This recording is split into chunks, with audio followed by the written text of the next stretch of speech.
their inner strength no matter what they are going through.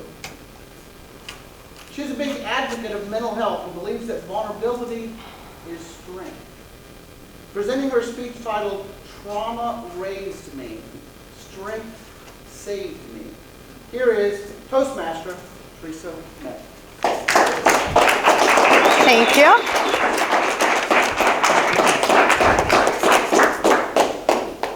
Why do we give an old story power? Most of the time, it shapes the present or the future if we allow it to. I'm a big fitness fanatic, and I believe that life is like burpees. Who likes burpees? This is a burpee. When you go down, you can stay down or push yourself back up.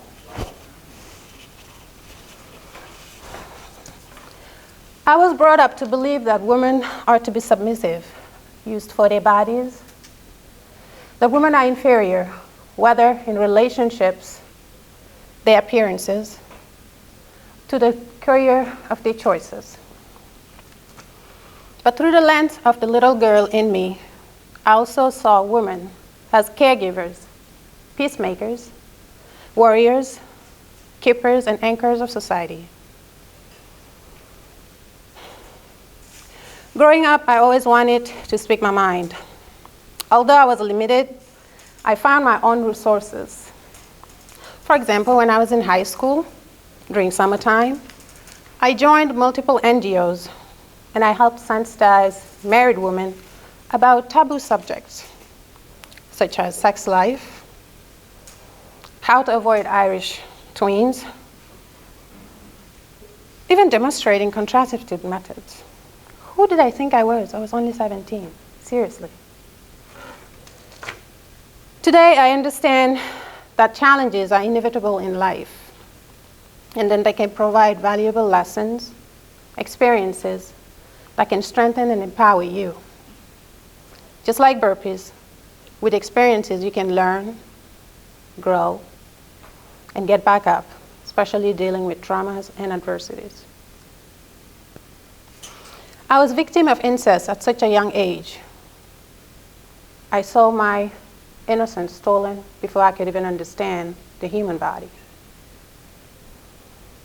I grew up seeing my father physically abuse my mother repeatedly. And every time she tried to leave, she was sent back by her parents, because that's what a good woman should do. Even after she found the courage to leave, we moved back in with my grandparents' house with 29 people, one household, one bathroom. You know the story. With extended family, physical abuse continued with my uncles throughout the years, with occasional broken leg, sometimes dislocated shoulders or swollen faces. At 16 years old, while exploring teenagehood and understanding my body, especially avoiding to be the prey of an early marriage, I was sexually abused by my high school boyfriend. 3 weeks later, I was gang raped by his friends. Guilt, shame, pain, silence, and why me dominated my world by burying my peace and self-worth. The only option I had was repeated self-harm by trying to take my own life, not once, but 4 times, with no success. Like they say in Wolof, "Sa heure jotagut," which means it's not your time yet. Then I realized I was meant for a bigger purpose in life. After my 4th attempt, I finally broke my silence, confessed to my mother what had happened to me. She immediately took actions and went to the justice system. The police officer in charge of the investigation said to both of us, "You should have stayed at your mom's lap and wait for a husband instead of wandering around with boys." Then he dismissed the case. At that point, I understood it was time to strip off shame, guilt, self-sabotage, unanswered why me's dwelling out of my life for good, and accepted myself fully as I am.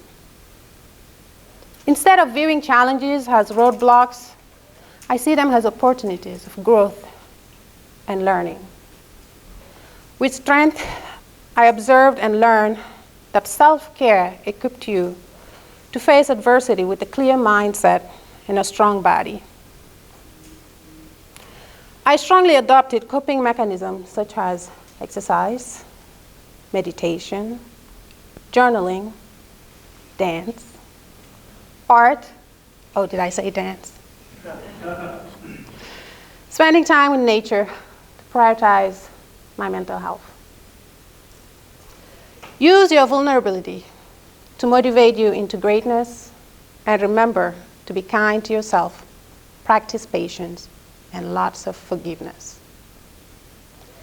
Utilize your pain to feel your power, to help you cultivate resilience, tenacity. And do not forget therapy.